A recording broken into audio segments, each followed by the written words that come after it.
Bom dia, pessoal do terceiro ano, professor Lucas. Seguinte, vou explicar o conteúdo, né, da semana 4 do PET 1. Fiquem atentos aí. O conteúdo, né, conforme vocês já observaram no PET, é sobre a Guerra Fria. Guerra Fria, né, a gente pode definir a Guerra Fria como um conflito político, econômico e ideológico, né, entre a União das Repúblicas Socialistas Soviéticas e os Estados Unidos da América, né. Seguinte, esse conflito ele inicia, né, pós Segunda Grande Guerra Mundial, e acaba em 1991, né, quando a União das Repúblicas Socialistas Soviéticas ela se desintegra, ela, enfim, ela acaba. Seguinte, existe uma pequena divergência aí com relação ao início da Guerra Fria. A gente pode entender que ela começou, né, a partir de 1947, né, com o presidente, né, a partir de um discurso do presidente norte-americano, né, Truman faz um discurso em que ele é, inicia uma política de certa forma, de combater o socialismo no mundo ocidental, né, especialmente, né, na Europa. Ou também a gente pode entender que o início da Guerra Fria ela começou já no finalzinho, né, da Segunda Grande Guerra Mundial, quando os Estados Unidos lançaram a segunda bomba atômica no Japão. Então, existe essa, de certa forma, uma divergência. Mas, de maneira geral, a gente entende, a gente pode afirmar que a Guerra Fria ela começa após Segunda Grande Guerra Mundial. Tendo em vista, né, que ela foi de 1945 ou 1947 até 1991, é um período grande, a gente tem momentos distintos em que esse conflito se envolveu. De 1940, né, conforme eu coloquei aqui para vocês, até 1950, houve um momento de tensão. Nesse momento, nesse contexto de início aí da Guerra Fria, ocorre alguns conflitos, como a própria divisão da Alemanha, após a Segunda Grande Guerra Mundial, e a Guerra da Coreia, em que há o envolvimento, ainda que indireto, dos Estados Unidos e da União das Repúblicas Socialistas Soviéticas. Né? Esse período aí de 1940 a 1950 foi um período assim de tensão, de conflito. Já na década de 60 e 70 ocorreu o que a gente chama de coexistência pacífica, isto é, as duas grandes potências, né, elas permaneciam sendo rivais, continuavam se armando, entretanto, elas dialogavam, né, entre aspas, de maneira pacífica, né, não houve nenhum tipo de rispidez nesse período. Embora não tenha havido nenhum tipo de rispidez entre as duas potências, internamente ocorreram conflitos bastante significativos em ambos os países. Por exemplo, nos Estados Unidos, né, começou a eclodir o movimento, né, pelos direitos civis norte-americanos, né, o Panteras Negras, o Partido Panteras Negras, o movimento hippie, eles começam a contestar o governo norte-americano. No caso do movimento hippie, né, essa questão do consumo, e os Panteras Negras em função da, é, dos direitos civis, né, do racismo que oprimia a população negra nos Estados Unidos. Por outro lado, a gente tem também a chamada Primavera de Praga, em que vários países, né, da União das Repúblicas Socialistas Soviéticas começam a questionar os direcionamentos do socialismo soviético, começam a tentar implementar um novo tipo de socialismo. Entretanto, a União das Repúblicas Socialistas Soviéticas, né, não vai permitir, ao contrário, ela vai reprimir de maneira bastante significativa, violenta, todas as tentativas de desobedecer, né, de algum tipo de não alinhamento à União das Repúblicas Socialistas Soviéticas. Na década de 80 e 90, a gente tem uma outra característica, né, desse conflito político-ideológico, né, que é a Guerra Fria. Começa a ficar cada vez mais evidente um declínio, um arrefecimento, né, uma queda da União das Repúblicas Socialistas Soviéticas. Ela começa a dar sinais de que está em crise, que essa crise era bastante grave, que levaria ao fim do chamado bloco socialista. Seguinte, conforme eu já disse anteriormente para vocês, né, esse conflito ele não ocorre diretamente, porque as duas potências elas sabiam do poder bélico que cada uma delas tinha. Esse período da Guerra Fria é muito interessante, né, porque até hoje a gente vê muitos filmes, né, de espionagem. E exatamente nesse contexto que vai surgir as organizações de inteligência, né, a CIA e a KGB.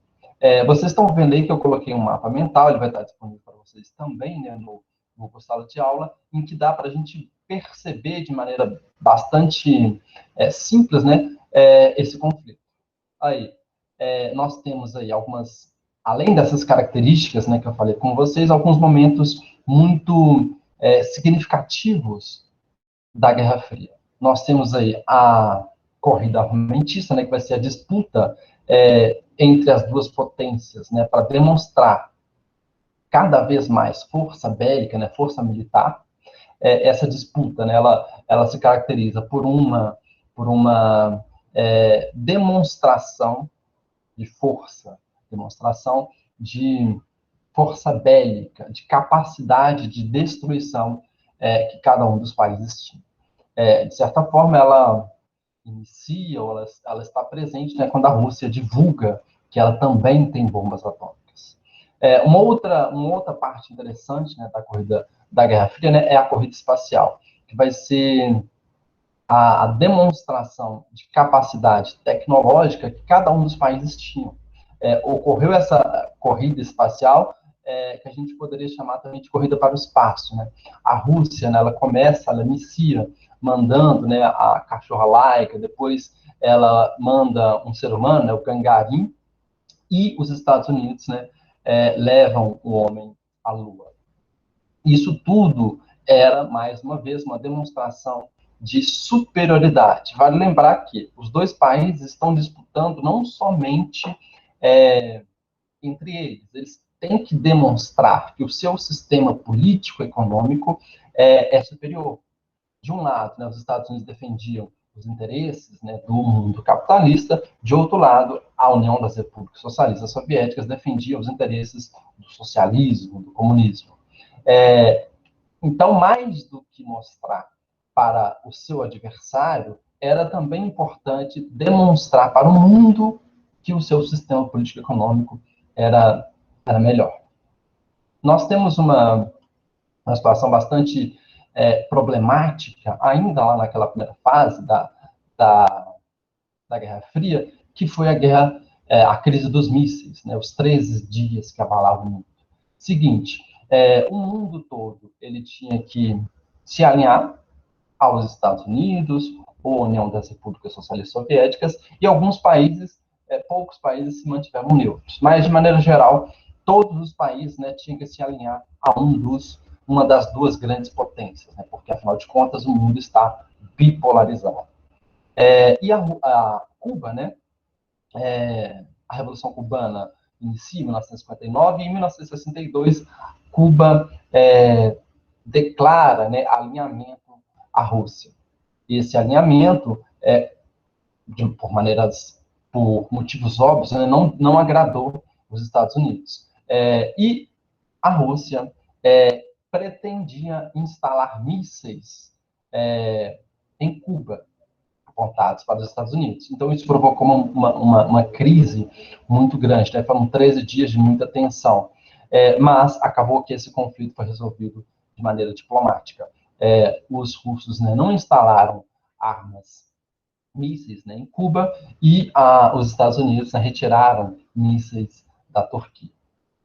Enfim, esse conflito político, econômico, ideológico entre a União das Repúblicas Socialistas Soviéticas e os Estados Unidos, né, é um período bastante importante da história mundial, porque mostra que o mundo estava bipolarizado, estava ocorrendo uma disputa entre duas grandes potências que representavam modelos econômicos totalmente distintos.